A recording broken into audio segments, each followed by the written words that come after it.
Awami fascist সরকারের পতন হলেও পরাজিত শক্তির দোসররা দেশে এখনো নৈরাজ্য সৃষ্টির পায়তারায় লিপ্ত রয়েছে বলে অভিযোগ করেছেন বিএনপি মহাসচিব মির্জা ফখরুল ইসলাম আলমগীর। শুক্রবার এক বিবৃতিতে তিনি এ অভিযোগ করেন। খাগড়াছড়ি ও রাঙামাটিতে দুষ্কৃতিকারীদের দ্বারা সংঘটিত ব্যাপক সংঘর্ষে প্রাপ্ত তথ্যমতে ৪ জন নিহত, প্রায় ৭০ জন গুরুতর আহত এবং দোকানপাট ও বাড়িঘরে হামলা ভাঙচুর সহ অগ্নিসংযোগের ঘটনায় গভীর উদ্বেগ প্রকাশ করেন মির্জা ফখরুল। তিনি বলেন, ছাত্র জনতার আন্দোলনে আওয়ামী ফ্যাসিস্ট সরকারের পতন হলেও দেশে এখনো নৈরাজ্য সৃষ্টির পায়তারায় লিপ্ত রয়েছে পরাজিত শক্তির দোসররা। তারা গভীর ষড়যন্ত্রে মেতে উঠেছে।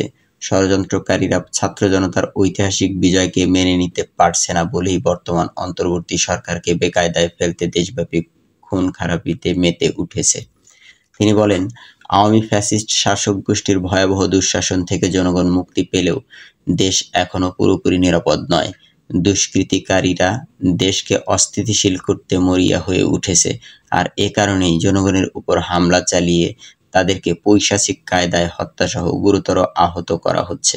খাগড়াছড়ি ও রাঙামাটিতে দুষ্কৃতিকারীদের দ্বারা হতাহতের ঘটনা সেটিরই নির্মম বহিঃপ্রকাশ। এসব সন্ত্রাসীদের কঠোর হস্তে দমন করতে হবে, এর কোনো বিকল্প নেই। হামলা ও রক্তাক্ত পথ অনুসরণ করে ষড়যন্ত্রকারীরা যাতে ফায়দা লুটতে না পারে, সেজন্য দলমত নির্বিশেষে সবাইকে সজাগ থাকতে হবে। আর তাহলেই দেশে প্রকৃত গণতন্ত্র, সুশাসন ও মানুষের জানমালের নিরাপত্তা নিশ্চিত হবে।